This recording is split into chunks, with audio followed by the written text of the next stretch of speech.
ये सब हम ग्रेविटेशन लेकर आए हैं और ग्रेविटेशन आपकी नीड भी थी, है ना। चाहे ड्रॉपर्स हों, चाहे 11th हों या जिनको भी ग्रेविटेशन पढ़ना था, आपको यहाँ पर अवेल कर सकते हैं क्लासेस। यस, हम ग्रेविटेशन में सबसे पहले कैप्लर्स के लॉ पढ़ेंगे। फटाफट आप कैप्लर्स के लॉ पढ़ लेंगे और जब आप थोड़े से ट्यून हो जाएंगे तो हम बेसिक्स में चले जाएंगे। वहाँ से हम लोग पहली बार जो टॉपिक पकड़ेंगे वो है न्यूटन्स के लॉ ऑफ ग्रेविटेशन या न्यूटन्स लॉ ऑफ ग्रेविटेशन। जब हम न्यूटन्स लॉ ऑफ ग्रेविटेशन पढ़ेंगे, हम उससे रिलेटेड न्यूमेरिकल्स करेंगे, उनकी प्रॉपर्टीज देखेंगे और उसको अप्लाई करेंगे। स्टे ट्यून्ड, सारे के सारे वीडियो लगातार देखते रहिए। यस, आज हम ग्रेविटेशन पढ़ेंगे एंड जैसा जो भी मैं पढ़ाऊँगा आप बहुत ध्यान से सुनिएगा। जो भी मैं समझाना चाह रहा हूँ बहुत ध्यान से समझिएगा, ठीक है। आपका ग्रेविटेशन मैं बहुत स्ट्रॉन्ग कर दूँगा, ऐसी मैं पक्का कोशिश करूँगा, ठीक है। तो ध्यान दीजिए, अगर ग्रेविटेशन चैप्टर में बेसिक्स की बात आती है कि सर ग्रेविटेशन के बेसिक्स क्या है, तो ग्रेविटेशन में सबसे जो बेसिक चीज़ आती है अगर हम बात करें तो वो कैप्लर्स के लॉज आते हैं और वहीं से हम लोग शुरू करेंगे। सो हम Kepler's laws of planetary motion की बात करेंगे और उसमें कैप्लर्स का फर्स्ट लॉ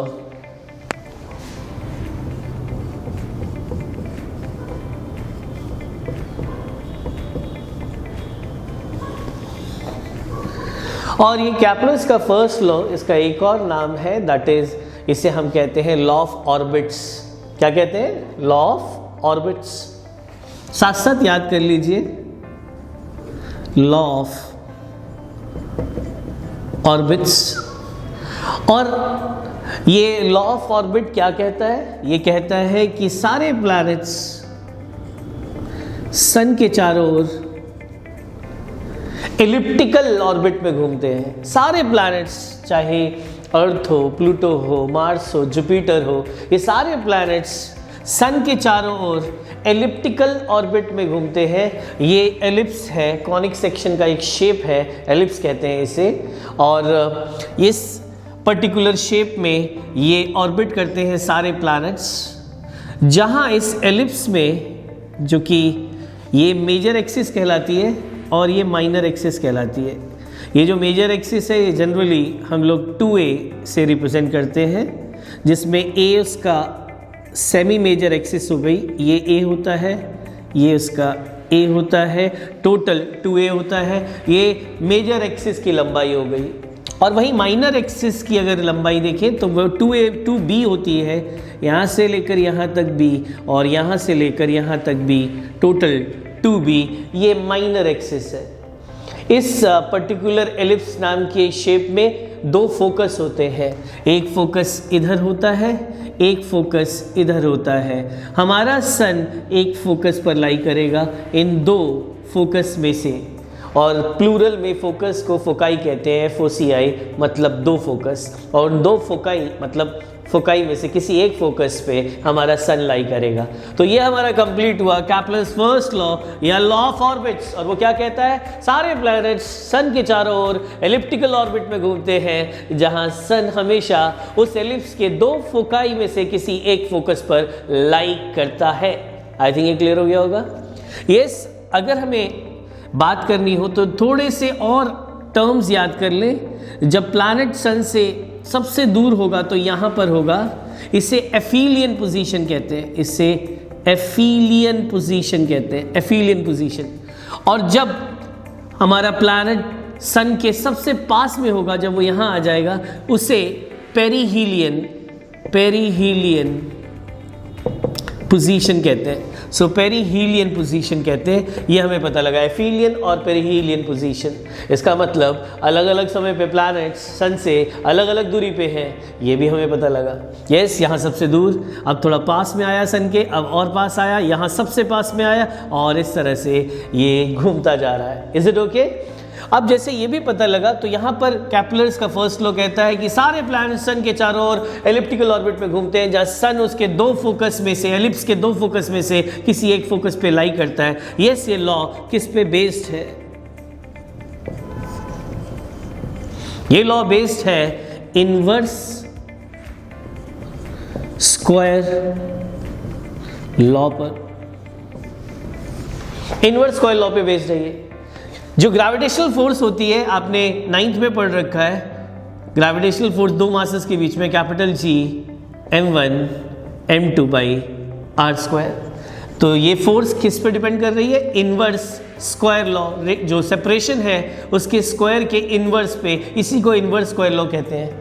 जब भी कोई क्वांटिटी आर स्क्वायर से इनवर्सली प्रोपोर्शनल हो तो उसे इनवर्स स्क्वायर लॉ फॉलो करने वाला प्रॉपर्टी कहते हैं। तो यहाँ पर हमें पता लगा ये वाला जो लॉ है वो इनवर्स स्क्वायर लॉ पे बेस्ड है। इनवर्स स्क्वायर लॉ से हम ये प्रूव कर सकते हैं कि सभी जितने भी प्लैनेट्स हैं उनका पाथ कैसा है? एलिप्टिकल। इस तरह से फर्स्ट लॉ कंप्लीट हो गया।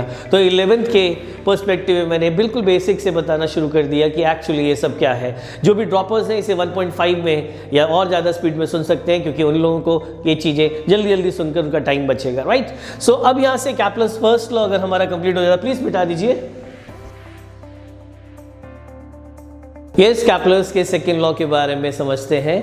कैप्लर्स के सेकेंड लॉ को हम लोग कहते हैं लॉ ऑफ एरियाज।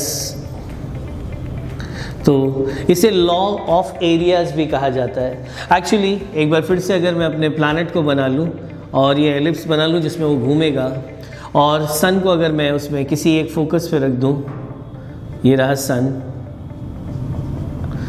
तो इस लॉ के अकॉर्डिंग सन और प्लैनेट को जोड़ने वाली लाइन किसी इंटरवल में, मान लीजिए यहाँ से लेकर यहाँ तक जब प्लैनेट गया तो डेल्टा टी टाइम बीता, और इस डेल्टा टी टाइम में इस लाइन ने इतना एरिया स्वीप किया, इतना एरिया स्वीप किया, तो सेम टाइम इंटरवल में यहाँ से लेकर यहाँ तक, मतलब again delta T time interval में ये जो एरिया स्वीप करेगा वो सेम होगा। मतलब ये वाला एरिया और ये वाला एरिया सेम होगा।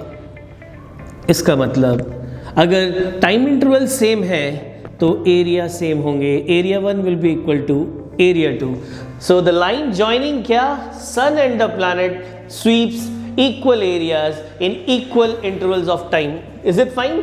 और एक और चीज बता देता हूं कि यहां पर इसे कई बार ऐसे भी कहा जाता है कि areal velocity dA/dt of planet around sun is constant. And what is areal velocity या areal speed? That is area swept per second. तो ये एरियल स्पीड है जो कांस्टेंट होगी, जितना एरिया स्वीप करेगा पर सेकेंड वो कांस्टेंट होने वाला है, ये हमें पता लगा। यस, ये वाला जो लॉ है वो एक और चीज़ समझा रहा है। जहाँ पर ये सन और प्लैनेट को जोड़ने वाली लाइन है जिसे मैं झाड़ू बोलता हूँ, जहाँ झाड़ू लंबा है वहाँ पर डेल्टा टी टाइम में थोड़ा सा ही झाड़ू मारना पड़ेगा, मतलब थोड़ा ही हमें चलना पड़ेगा और बहुत सारा एरिया स्वीप हो जाएगा।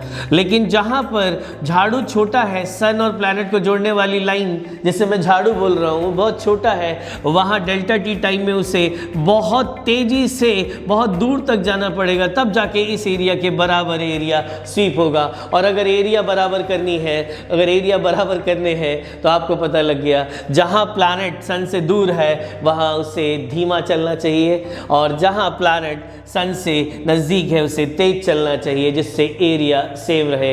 यस, प्लैनेट सेम स्पीड से सन के चारों ओर नहीं घूमते। समझ आ गया? वो कहाँ तेज घूमते हैं? जहाँ वो पास में होते हैं सन के। कहाँ धीमे घूमते हैं? जहाँ पर वो सन से बहुत दूर होते हैं। क्यों? क्योंकि एरिया सेम स्वीप करना है सेम इंटरवल ऑफ टाइम में। क्लियर हो गया होगा? कौन रेगुलेट करता है? कौन इस चीज़ को इंश्योर करता है? कौन इस चीज़ को पूरी तरह से ये पूरी तरह से इंश्योर करता है कि ये एरिया कांस्टेंट रहे? वो है conservation of angular momentum. Yes, ये लॉ किस पे बेस्ड है? ये लॉ बेस्ड है किस पे? Conservation of angular momentum. ये कंजर्वेशन ऑफ एंगुलर मोमेंटम पे बेस्ड है ये लॉ जो हमें यहाँ पता लगा। सो ये law conservation of angular momentum पे बेस्ड है। इसका मतलब एंगुलर मोमेंटम किसी भी एक जगह पर बराबर एंगुलर मोमेंटम हर दूसरी जगह पे। तो एंगुलर मोमेंटम अगर मैं बात करूँगा इस जगह पर, मान लीजिए तो ये L1 है is equal to angular momentum इस जगह पे मान लीजिए L2 है। सो हर जगह पे एंगुलर मोमेंटम कंजर्व रहेगा। आपको रोटेशन की वीडियोस भी सारी मिलेंगी। एंगुलर मोमेंटम हम उसमें बहुत डिटेल्ड पढ़ेंगे। एंगुलर मोमेंटम यहाँ पर MVR आएगा, लीनियर मोमेंटम इनटू R के बराबर आ जाएगा। तो यहाँ पर एंगुलर मोमेंटम किसी वन पोजीशन पे, मान लीजिए ये वन पोजीशन है, और वन पोजीशन पे जो एंगुलर मोमेंटम है सैटेलाइट का वो क्या होगा, मास ऑफ सैटेलाइट नहीं, प्लैनेट का क्या होगा, mass of planet into velocity one position पे जो भी उसकी स्पीड है, इनटू जो उसका डिस्टेंस है सन से वहाँ पर R1। सो ये एंगुलर मोमेंटम हो गया वन पोजीशन पे। और अब किसी भी और पोजीशन पे आ जाइए, मान लीजिए ये टू पोजीशन है, ये वन पोजीशन थी, टू पोजीशन पे जो एंगुलर मोमेंटम होगा वो होगा मास ऑफ प्लैनेट इनटू यहाँ की स्पीड v2 इनटू यहाँ का डिस्टेंस सन के साथ जो कि R2 है से R2। सो यहाँ मास ऑफ प्लैनेट कट गया यहाँ से पता लगा V1 R1 equal to V2 R2। यहाँ से पता लगा V1 by V2 is equal to R2 by R1। यहाँ से पता लगा V inversely proportional to R। और हमें एक नया फैक्ट पता लग गया कि जो भी स्पीड है प्लैनेट की वो सन और उस प्लैनेट को जोड़ने वाले डिस्टेंस दैट इज R के इन्वर्सली प्रोपोर्शनल है। जहाँ R ज़्यादा वहाँ स्पीड कम, जहाँ R कम वहाँ स्पीड ज़्यादा। यहाँ से ये भी क्लियर हो गया। ये V inversely proportional to 1/R, ये एक और फैक्टर जो आपको न्यूमेरिकल्स में काम आ जाएगा। और V क्या होता है, V is equal to R omega. So R omega inversely proportional to R, क्योंकि V inversely proportional to R है। और कभी भी V is equal to R omega, आपको पता है सर्कुलर मोशन आपने पढ़ रखा है, V is equal to R omega. So R omega inversely proportional to R। यहाँ से हमें पता लगा क्या, हमें पता लगा omega inversely proportional to R square. इसका मतलब एंगुलर स्पीड R स्क्वायर के इन्वर्सली प्रोपोर्शनल है। Omega 1 by omega 2 will be equal to R2 by R1 का होल स्क्वायर। आई थिंक मुझे ये भी हम लोग अच्छे से समझ पाए। सो कैपलस का सेकेंड लॉ क्या है, लॉ ऑफ एरियाज। क्या कहता है, एरियल स्पीड कांस्टेंट रहेगी। क्या कहता है कि जो सन और उस प्लैनेट को जोड़ने वाली लाइन है वो इक्वल टाइम इंटरवल्स में इक्वल एरिया स्वीप करेंगे। ये किस पे बेस्ड है, कंजर्वेशन ऑफ एंगुलर मोमेंटम। इसमें न्यूमेरिकल अगर आपको चाहिए तो वो किस पे बेस्ड होगा, वो होगा V1 by V2 is equal to R2 by R1। मुझे लगता है आपके दिमाग में फिट हो गया होगा। प्लीज रिवाइज कर लीजिएगा, प्लीज बता दीजिए जल्दी से। कैपलस का थर्ड लॉ भी कर लें। कैपलस का थर्ड लॉ ऑफ पीरियड्स भी कहलाता है। यस, इसके अकॉर्डिंग जो प्लैनेट्स सन के चारों ओर घूम रहे हैं उनका जो टाइम पीरियड होगा, एक पूरा जो उनका रेवोल्यूशन है उसको जो टाइम लगता है उसे टाइम पीरियड कहते हैं। उस टाइम पीरियड का स्क्वायर डायरेक्टली प्रोपोर्शनल टू जो सन और प्लैनेट के बीच में एवरेज रेडियस है उसके क्यूब के डायरेक्टली प्रोपोर्शनल। सो यहाँ हमें पता लगा T square directly proportional to R cube. आप बोलेंगे सर एवरेज रेडियस कितना लेना है, तो एवरेज रेडियस जनरली जो भी रेडियस वो देगा उसे एवरेज रेडियस मान लेंगे। अदरवाइज जो हमारा सेमी मेजर एक्सिस है उसे, दैट इज जो मैंने बताया था 2a होता है पूरा मेजर एक्सिस की लेंथ, उसका आधा कितना होता है a, उसे भी हम लोग कई बार एवरेज रेडियस मान सकते हैं। क्लियर हो गया होगा। तो यहाँ से पता लगा T square directly proportional to R cube. और यहाँ से आप समझ सकते हैं कि कैसा क्वेश्चन बन सकता है कि अगर टाइम पीरियड अर्थ का है और वो क्या होगा, उसका स्क्वायर डायरेक्टली प्रोपोर्शनल अर्थ के रेडियस का स्क्वायर, और टाइम पीरियड जो जुपिटर का होगा उसका square directly proportional to Jupiter के जो रेडियस है उसका क्यूब।